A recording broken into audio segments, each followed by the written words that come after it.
Hello दोस्तों, आप सभी का मेरे channel success classes by BK sir में सभी का स्वागत है। तो आज हम सभी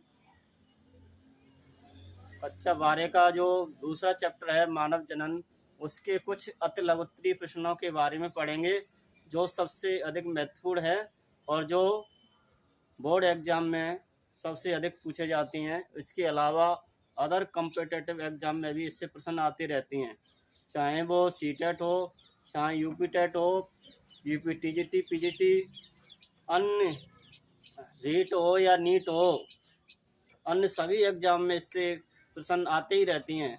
तो आज हम अति लघुत्तरीय प्रश्नों के बारे में पढ़ेंगे जो सबसे अधिक महत्वपूर्ण हैं। तो ये हमारे प्रश्न हैं। जो पहला प्रश्न है वो सर्टोली कोशिकाओं का क्या कार्य है, जबकि दूसरा प्रश्न है मेढक में टर टर की ध्वनि किस लिए होती है, और जो तीसरा क्वेश्चन है वो है महिलाओं में निषेचन कहाँ संपन्न होता है, और इसके बाद चौथा क्वेश्चन है वो है अंडोत्सर्ग किस हार्मोन के प्रभाव से होता है, और पांचवा क्वेश्चन है अपरा या प्लेसेंटा का क्या कार्य होता है, क्या कार्य है। छठवां है प्रोजेस्टेरॉन हार्मोन से अंडोत्सर्ग से पहले शरीर का ताप बढ़ जाता है क्यों, और सातवां क्वेश्चन है वो है शुक्राणुओं का परिपक्वन कहाँ होता है, और आठवां क्वेश्चन है एक्रोसोम का क्या कार्य है। नवा क्वेश्चन है स्पर्म बोट क्या है, और जो 10वां क्वेश्चन है वो मासिक धर्म को क्या कहती हैं। तो सबसे पहले हम पहला क्वेश्चन देखते हैं, सर्टोली कोशिकाओं का क्या कार्य है। तो सर्टोली कोशिकाओं का कार्य है, सर्टोली कोशिकाओं के द्वारा जो विकासशील शुक्राणु होती हैं जो जिन्हें स्पर्म भी कहती हैं, उन विकासशील स्पर्म या शुक्राणुओं को पोषण प्रदान करना होता है। तो ये सर्टोली की कोशिकाएं हमारे शरीर में जो स्पर्म बनती हैं, तो विकासशील जो स्पर्म होते हैं उन्हें पोषण प्रदान करने का कार्य होता है, वो सर्टोली कोशिकाओं का कार्य है, यानी विकासशील शुक्राणुओं को पोषण प्रदान करना। तो ये है विकासशील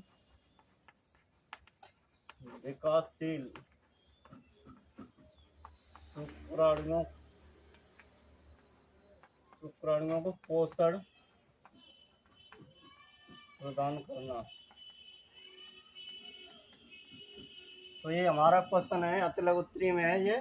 तो इसका आंसर है सर्टोली कोशिकाओं का कार्य है विकासशील शुक्राणुओं को पोषण प्रदान करना, ये कार्य होता है। अब हमारा दूसरा क्वेश्चन है मेढक में टर टर की ध्वनि क्यों होती है। तो मेढक में टर टर की ध्वनि जो प्रजनन के लिए मादा को पास बुलाने के लिए ध्वनि होती है, यानी जनन के लिए नर टर टर की ध्वनि करता है जिससे मादा उसके पास आती है जनन के लिए। ठीक है, तो मेढक में टर टर की ध्वनि मादा को जनन के लिए, मादा को अपने पास बुलाने के लिए होती है। ये अपना दूसरा क्वेश्चन का आंसर है, मेढक में टर टर की ध्वनि मादा को अपने पास बुलाने के लिए यानी जनन के लिए होती है। जो इनमें मौसमी प्रजनन पाया जाता है, मौसमी प्रजनन। अगला क्वेश्चन तीसरा है महिलाओं में निषेचन कहाँ संपन्न होता है। तो तीसरा क्वेश्चन है महिलाओं में निषेचन। तो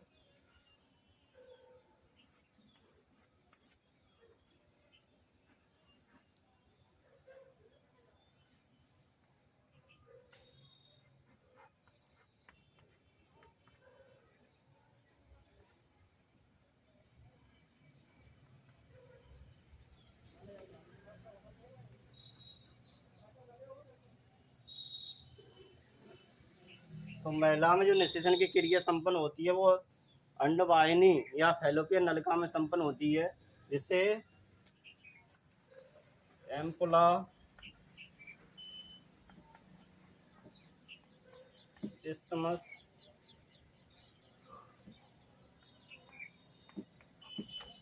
जंक्शन कहते हैं। तो जो महिलाओं में जो निषेचन संपन्न होता है वो एम्पुला यानी फैलोपियन नल का 3 भाग होते हैं।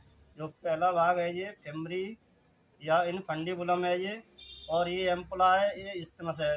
तो इस्थमस है वो एम्पुला के बीच में ये निषेचन संपन्न होता है, इसीलिए इसे एम्पुला इस्थमस जंक्शन कहते हैं। तो ये हमारा शरीर, ये हमारा तीसरा क्वेश्चन हुआ, महिलाओं में निषेचन कहाँ संपन्न होता है। महिलाओं में निषेचन अंडवाहिनी में होता है, अंडवाहिनी या फैलोपियन नल का भी कहते से। तो इसे हम कहते हैं एम्पुला इस्थमस जंक्शन कहते हैं। अगला क्वेश्चन है हमारा चौथा, अंडोत्सर्ग किस हार्मोन के प्रभाव से होता है। तो अंडोत्सर्ग LH हार्मोन के प्रभाव से होता है, LH हार्मोन, जिसे ल्यूटिजानिंग हार्मोन भी कहती हैं। यह पीयूष ग्रंथि से स्रावित होता है। तो इस अंडोत्सर्ग के जो हार्मोन के प्रभाव से यानी LH हार्मोन के प्रभाव से ही अंडोत्सर्ग की क्रिया, अंडोत्सर्ग ओव्यूलेशन की क्रिया संपन्न होती है। अपरा प्लेसेंटा का क्या कार्य है। तो अपरा जो गर्भाशय होता है,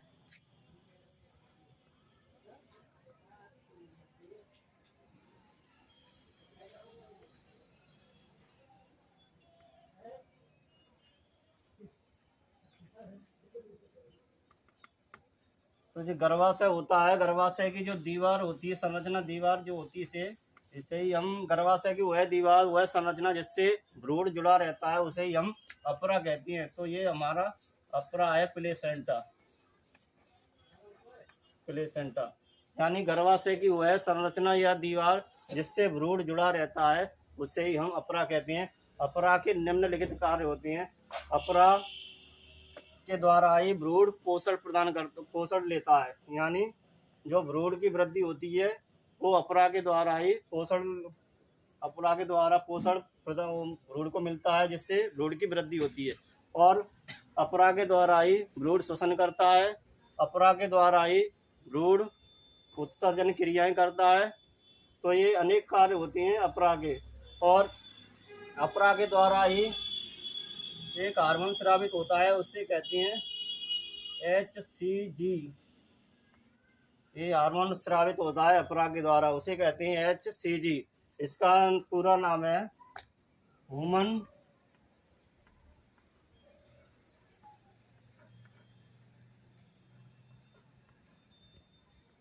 कोरियोनिक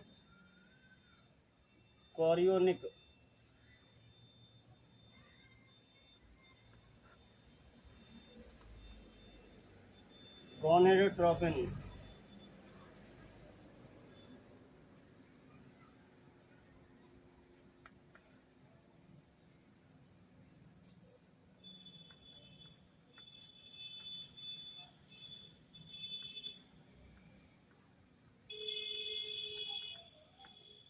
इसे कहते हैं ह्यूमन कोरियोनिक गोनेडोट्रोपिन।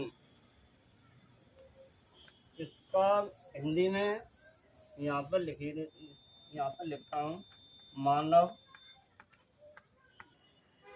तो इसके बाद जो अपरा के हम कार्य बता रहे थे, तो अपरा में एक हार्मोन स्रावित होता है, उसे हम HCG कहते हैं, यानी इसका पूरा नाम है ह्यूमन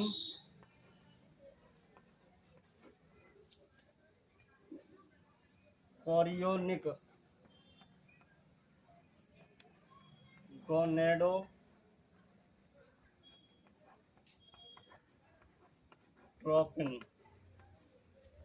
यह पूरा नाम है। इससे कहते हैं मानव कोरियोनिक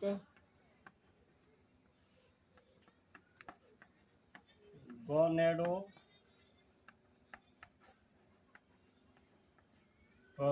ये हार्मोन जो अपरा से स्रावित होता है। तो इसके द्वारा ये हार्मोन उस समय ही स्रावित होगा जब भ्रूण गर्भाशय में रोपित हो जाता है। तो इससे इसकी मात्रा, कुछ मात्रा यूरिन के साथ बाहर निकलती है, जिससे हम प्रेगनेंसी चेक कर लेते हैं कि अगर गर्भ धारण हुआ है तो इसका स्राव जरूर होता है।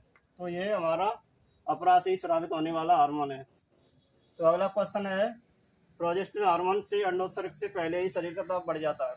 से पहले शरीर का ताप बढ़ जाता है, क्यों। तो प्रोजेस्टेरोन हार्मोन होता है जो ग्राफियन जो पुट्टिका होती है उससे स्रावित होता है।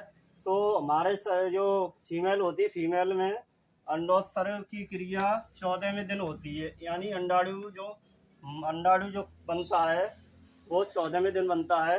तो उससे एक 14वें दिन यानी 14वें दिन अंडोत्सर्ग से एक या दो दिन पहले प्रोजेस्टेरोन हार्मोन स्रावित होता है। प्रोजेस्टेरोन हार्मोन स्रावित होता है, तो जिससे शरीर का ताप बढ़ जाता है और शरीर में कुछ श्लेष्म की मात्रा बढ़ जाती है, जिससे उस समय सेक्स की क्षमता जागृत होती है।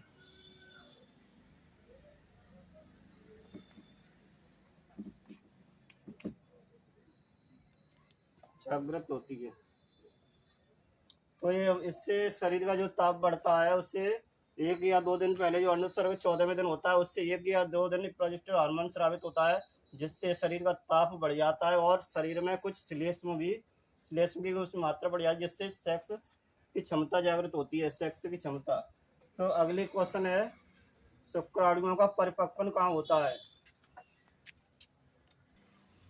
अगला क्वेश्चन है हमारा 7, जो शुक्राणुओं का परिपक्वन कहाँ होता है। तो शुक्राणुओं का जो परिपक्वन होता है वो अधिवृषण में होता है।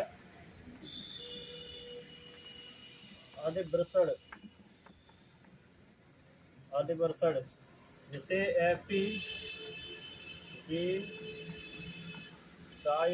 भी कहती हैं। यानी शुक्राणुओं का परिपक्वन अधिवृषण या एपिडिडाइमिस में होता है। इसमें शुक्राणु कुछ घंटों से लेकर कई दिनों तक संचित रहते हैं और इसमें इनका परिपक्वन होता है। तो यह क्वेश्चन सबसे ज्यादा आता है। ये क्वेश्चन टीजीटी पीजीटी कई कॉम्पिटिटिव एग्जाम में पूछा गया है। और अगला क्वेश्चन है एक्रोसोम। तो एक्रोसोम ये क्वेश्चन है। तो एक्रोसोम होता है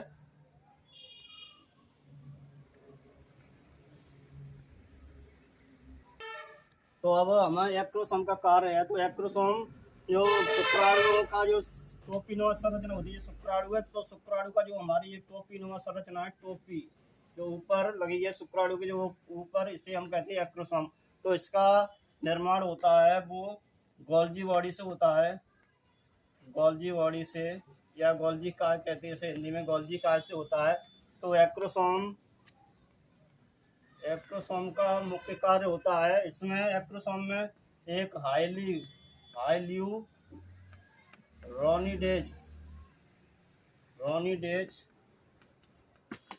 एंजाइम पाया जाता है।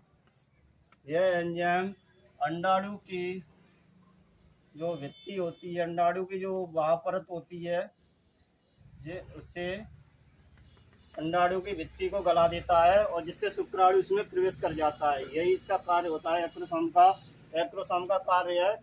यानी इसमें यह शुक्राणु का टोपीनुमा संरचना होती है जिसे एक्रोसोम कहते हैं। इसमें हाइल्यूरोनिडेज एंजाइम पाया जाता है। यह एंजाइम यानी अंडाणुओं की जो बाह्य भित्ति होती है उसे गला देता है, जिससे शुक्राणु उस अंडाणु में प्रवेश कर जाता है। तो यही इसका कार्य है। अगला है स्पर्म बोट किसे कहते हैं। तो स्पर्म बोट अनेक शुक्राणु के जो सिरे होती हैं वो आपस में जुड़ जाती हैं, तो उसे ही हम स्पर्म बोट कहते हैं। अनेक शुक्राणुओं का सिरे, जो अनेक शुक्राणु होते हैं उनके सिरे आपस में जुड़ जाते हैं, उन्हें ही हम स्पर्म बोट कहते हैं। ये ओपोसोम में पाया जाता है। ओपोसम एक जंतु है जो ओपोसम, इसमें पाया जाता है। इसमें अनेक शुक्राणुओं के जो सिरे होते हैं वे आपस में मिल जाती हैं, उन्हें ही कहते हैं मतलब उन्हें शुक्राणु स्पर्म बोट या स्पर्म बोट कहते हैं। मतलब जो शुक्राणुओं के जो अनेक शुक्राणुओं के जो सिरे होते हैं वे आपस में जुड़ जाते हैं उसे ही हम स्पर्म बोट या शुक्राणु नाभ कहते हैं। तो अगला हमारा क्वेश्चन है 10 यानी 10वां मासिक धर्म को कहती हैं। तो मासिक धर्म को गर्भाशय का मासिक धर्म को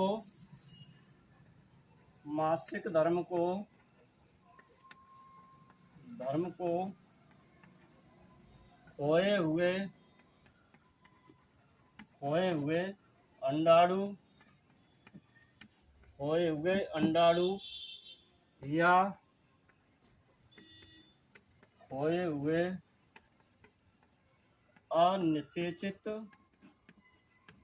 अनिषेचित अंडाणु के लिए रोना भी कहती हैं।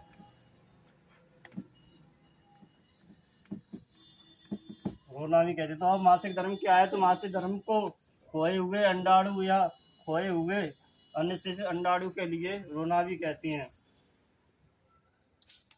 तो ये मासिक धर्म को खोए हुए अंडाणु या खोए हुए अनिषेचित अंडाणु के लिए रोना भी कहती हैं। तो ये हमारे 10 क्वेश्चन हो गए हैं जो मानव जन्म से संबंधित है। ये सबसे अधिक एग्जाम में पूछे जाते हैं। तो ये सबसे अधिक एग्जाम कौन से भी बोर्ड एग्जाम हो या कॉम्पिटिटिव एग्जाम हो, सभी में होते हैं, सभी में आते रहते हैं। तो धन्यवाद।